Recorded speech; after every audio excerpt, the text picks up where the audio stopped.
1975 সালের বিপ্লব ও 2024 সালের জুলাই অভ্যুত্থান একই প্রেক্ষাপট থেকে ক্রীড়া উপদেষ্টার বিস্ফোরক মন্তব্য।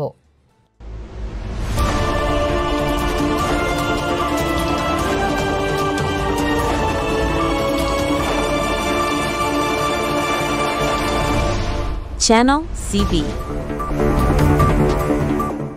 স্বাগতম সিবি নিউজে। 7 নভেম্বর জাতীয় বিপ্লব ও সংহতি দিবস উপলক্ষে আয়োজিত এক আলোচনা সভায় যুব ও ক্রীড়া উপদেষ্টা আসিফ মাহমুদ সজীব ভুঁইয়া এক গুরুত্বপূর্ণ পর্যবেক্ষণ তুলে ধরেছেন। উপদেষ্টার মতে 1975 সালের সিপাহী জনতার বিপ্লব এবং 2024 সালের জুলাই অভ্যুত্থান এই দুটি গণ আন্দোলনই একই আর্থসামাজিক ও রাজনৈতিক প্রেক্ষাপট থেকে উৎসারিত। নভেম্বর থেকে জুলাই, বিপ্লব থেকে বিপ্লব শীর্ষক এই গোলটেবিল বৈঠকে আসিফ মাহমুদ বলেন, স্বাধীনতা উত্তর বাংলাদেশে একটি ন্যায়ভিত্তিক ও কার্যকর রাষ্ট্র গঠনে ব্যর্থতা উভয় আন্দোলনের প্রেক্ষাপট তৈরি করেছিল। তিনি আরও বলেন, যারা স্বাধীনতার পর রাষ্ট্রীয় দায়িত্ব নিয়েছিলেন তারা দুর্নীতি ও লুটপাটে লিপ্ত হন।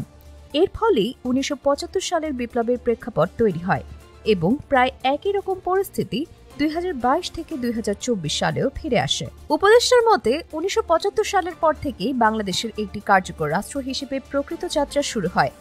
প্রাতিষ্ঠানিক কাঠামো নির্মাণ, সামরিক বাহিনীর শক্তি বৃদ্ধি এবং আঞ্চলিক রাজনীতিতে অবস্থান সুদৃঢ় করার মতো অগ্রগতিগুলো আজও প্রাসঙ্গিক। আলোচনায় উঠে আসে বিএনপি প্রতিষ্ঠাতা শহীদ প্রেসিডেন্ট জিয়াউর রহমানের অবদান। আসিফ মাহমুদ বলেন, জিয়াউর রহমান কল্যাণমুখী রাজনীতির সূচনা করেন এবং একটি শক্তিশালী রাষ্ট্র কাঠামো করতে কাজ করেছেন। আজও আমাদের রাজনৈতিক ও নীতিগত আলোচনা তার সেই ভিত্তির ওপরে দাঁড়িয়ে আছে।